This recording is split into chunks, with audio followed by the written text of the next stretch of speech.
Next question మీరు చూసుకున్నట్లయితే చూడండి. Find the equation of tangent ఒక సర్కిల్ ఇచ్చాడు. దీని గుండా పాస్ అయ్యే టాంజెంట్స్ ఫైండ్ ఔట్ చేయమన్నాడు. అండ్ ఒక లైన్ ఇచ్చాడు ఏంటి x + y - 8 = 0. సో ఇది ఒకసారి చూడండి. మనకు ఏంటి ఒక సర్కిల్ తీసుకుందాం.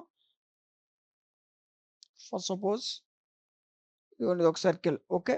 మనకు లైన్ ఇచ్చాడు. ఎంత ఇచ్చాడు? x + y - 8.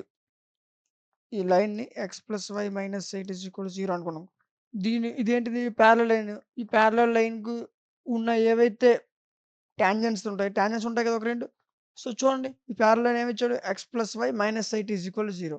ఈ పారలెల్ లైన్‌కున్న పారలెల్ టాంజెంట్స్ టాంజెంట్స్ ఏ విధంగా వస్తాయి చూడండి. ఇవే కదా టాంజెంట్స్.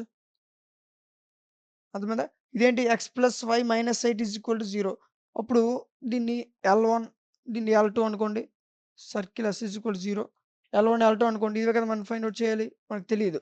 ఇది x + y - 8 = 0. అంటే ఇదేమనుకోవచ్చు x + y కాన్స్టెంట్ టర్మ్ బదులు కాన్స్టెంట్ టర్మ్ ఏం రాసుకోవచ్చు +k = 0 అనుకోవచ్చు కదా! సో అంటే మనకు అన్నీ తెలుసు. k తెలీదు. సో k తెలియాలంటే మనం ఏం చేయాలి? రేడియస్ కావాలి. సో ఇది ఇక్కడ కదా రేడియస్ ఉంటుంది. సో రేడియస్ కావాలంటే మనం d ఫైండ్ ఔట్ చేయాలి. అంటే పర్పెండిక్యులర్ డిస్టెన్స్. అంటే ఇదేం రాసుకోవచ్చు? పర్పెండిక్యులర్ డిస్టెన్స్ అంటే పర్పెండిక్యులర్ డిస్టెన్స్ రేడియస్ రెండు ఒకటే కదా! అంటే పర్పెండిక్యులర్ డిస్టెన్స్ రేడియస్ చేస్తే సరిపోద్ది కదా! సో దీన్ని ఫస్ట్ ఇప్పుడు చూడండి ఎలా సాల్వ్ చేస్తాం ఒకసారి. ఫస్ట్ ఇచ్చిన సర్కిల్ తీసుకుంటాం. అర్థమైంది కదండీ! సో నెక్స్ట్ ఇచ్చిన లైన్ తీసుకున్నాను. పారలెల్ లైన్ ఏదైతే ఉందో లైన్ తీసుకున్నాను ఏంటి x + y - 8 = 0. దానికన్నా పైన ఏం తీసుకున్నాను? ఈక్వేషన్ తీసుకున్నా. ఓకే. దీని నుంచి నేను దేనికి కంపేర్ చేశానంటే సర్కిల్ ఈక్వేషన్‌తో కంపేర్ చేసుకున్నా. సర్కిల్ ఈక్వేషన్ ఏంటి మనకి చూడండి ఒకసారి.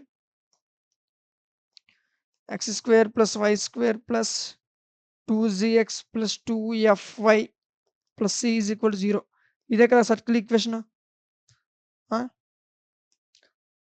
సర్కిల్ ఈక్వేషన్ కంపేర్ చేయండి. 2gx x ప్లేస్‌లో ఎంత ఉంది? -4 ఉంది. సో 2g -4 g -4/2 క్యాన్సిలేషన్ చేస్తే g -2 సరిపోయిందా? సో g వాల్యూ ఎంత వస్తుంది? -2.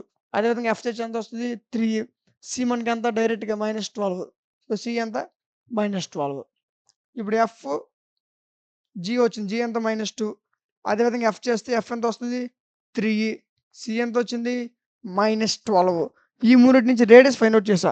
సో మరి రేడియస్ ఫార్ములా ఏంటి? అంటే చూడండి. √g² + f² - c. So g² అంటే 2² 4, f² అంటే 3² 9 అండ్ c² అంటే c అంటే ఎంత? -12 -2 ప్లస్ కాబట్టి +12. ఇప్పుడు దీన్ని ప్లస్ చేయండి -√25 వస్తది. సో √25 అంటే 5. రేడియస్ ఎంత వచ్చింది మనకి? 5. ఓకే. సో ఇప్పుడు నేనేం చేశాను? రేడియస్ వచ్చింది కదా! సో ఇక్కడేం చెప్పాను? ఇదేంటిది? Perpendicular distance. Perpendicular distance radius. So ఇదే చేశాను. Perpendicular distance radius. Perpendicular distance ఏదైతే ఉందో దీని యొక్క ఫార్ములా ఏంటి? Modulus ax1 + by1 + c/√a² + b². ఇది పర్పెండిక్యులర్ డిస్టెన్స్‌కి ఫార్ములా. r అంటే r ఎంత వచ్చింది? 5 వచ్చింది. సో అదే రాసాం. అర్థమైంది కదన్నా? So okay. నెక్స్ట్ ఏం చేసాం చూడండి. ఇప్పుడు ఈ x1, y1 ప్లేస్‌లో వాటికి వాల్యూ సబ్స్టిట్యూట్ చేసేయండి. సబ్స్టిట్యూట్ చేస్తే మీకు ఈ స్టెప్ వస్తది. అర్థమైందా? 2 - 3 + k బై ఇదేంటి a² + √² కదా! So a² + b². a అంటే 1 కదా! 1. b అంటే 1 కదా! 1. ఓకే. సరిపోయిందా? 1² సరిపోయింది కదా నాన్న? రేడియస్ 5.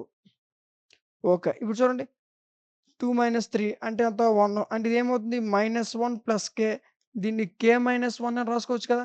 సో ఆ విధంగా మాడ్యులస్ k - 1 బై √2 = 5. అర్థమైంది కదా! సో నెక్స్ట్ ఇంకా చూడండి. ఇప్పుడు ఇది వెళ్ళిపోయిందనుకోండి. అప్పుడు ఏమవుతుంది? 5√2 అవుతుంది. అప్పుడు ఏం మిగులుతుంది?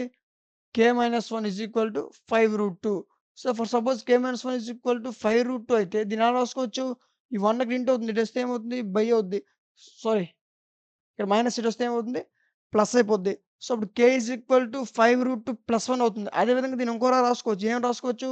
k - 1 -5√2 అని రాసుకోవచ్చు.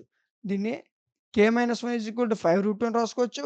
కే మైనస్ 1 ఈజ్ ఈక్వల్ టు -5√2 అని కూడా రాసుకోవచ్చు. ఇప్పుడు ఒకవేళ ఇలా రాసుకుంటే ఏమవుతుంది? ఈ 1 ఇటు వెళ్ళిపోద్ది. అప్పుడు 5√2 + 1 అవుతుంది. ఇలా రాసుకుంటే -5√2 + 1 అవుతుంది కదా!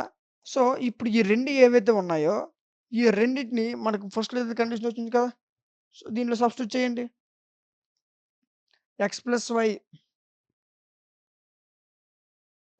y ప్లస్ కే. కే అంటే మనకి ఇది? ఇవే కదా కేలు. సో, ఇవేకి సబ్స్టిట్యూట్ చేయండి. ఫస్ట్ ఈ కే వాల్యూ సబ్స్టిట్యూట్ చేయండి. x + y ప్లస్ కే అంటే ఎంత? 5√2 + 1 ఈజ్ ఈక్వల్ 0. ఇదొక టాంజెంట్ వచ్చింది. ఇదో కే వాల్యూ వచ్చింది. మళ్ళీ ఇది కూడా సబ్స్టిట్యూట్ చేయండి.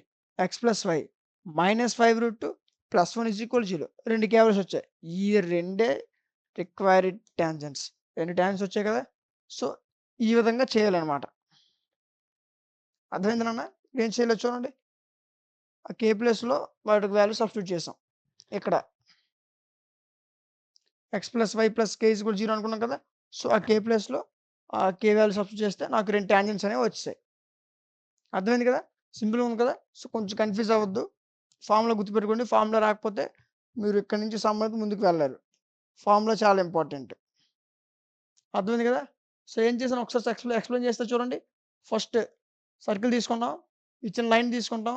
దీని నుంచి జీఎఫ్‌సి వాల్యూస్ ఫైండ్ ఔట్ చేశాను. అర్థమైంది కదండీ! సో, ఇక్కడ ఇది అర్థమైంది కదా! ఇదేంటిది? Perpendicular distance is equal to R చేశా. పర్పెండిక్యులర్ డిస్టెన్స్ ఫార్ములా ఇది. ఆర్ వాల్యూ ఎంతొచ్చింది? 5. వీటికి వాల్యూస్‌లో సారీ ఫార్ములాలో వాటికి వాల్యూ సబ్స్టిట్యూట్ చేస్తే నాకొచ్చే ఈక్వేషన్ ఇది. ఇప్పుడు 2 - 3 అంటే -1 ప్లస్ కే దాన్ని కే - 1 అని రాసుకున్నాను. అర్థమైందా? ఈ విధంగా రాసుకున్నాను. ఈ √2 ఇటెళ్తే ఏమవుతుంది? 5√2 అయింది. దీన్ని 2 విధాలు రాసుకోవచ్చు. ఇలా రాసుకోవచ్చు, ఇలా రాసుకోవచ్చు. ఇలా రాస్తే కే వాల్యూ ఒకటొస్తది. ఇలా రాస్తే కే వాల్యూ ఒకటొస్తది. సో, ఈ రెండే నాకు రిక్వైర్డ్ టాంజెంట్స్. అర్థమైంది కదా! సో, ఈ విధంగా సాల్వ్ చేస్తే చాలా ఈజీగా ఉంటుందనమాట. ఎక్కడ తప్పు రావడానికి అవకాశం ఉండదు. సో, అర్థమైంది కదన్నా! ఇది ఈ ప్రాబ్లమ్ యొక్క కంప్లీట్ సొల్యూషన్.